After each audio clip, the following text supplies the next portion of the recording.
The National Weather Service in Tallahassee has issued a tornado warning for South Central Jackson County in Florida, northeastern Calhoun County in Florida, until 2:15 p.m. Central Daylight Time.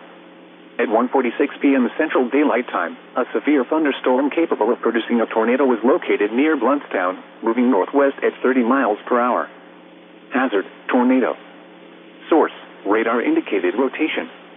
Impact: flying debris will be dangerous to those caught without shelter. Mobile homes will be damaged or destroyed. Damage to roofs, windows, and vehicles will occur. Tree damage is likely.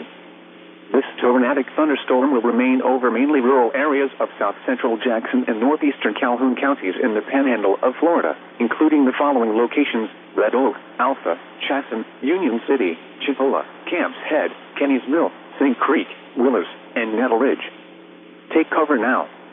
Move to a basement or an interior room on the lowest floor of a sturdy building. Avoid windows.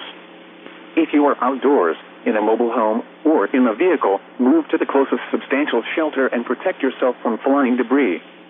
Repeating, a tornado warning has been issued until 2:15 p.m. Central Daylight Time for the following counties in Florida: Calhoun and Jackson.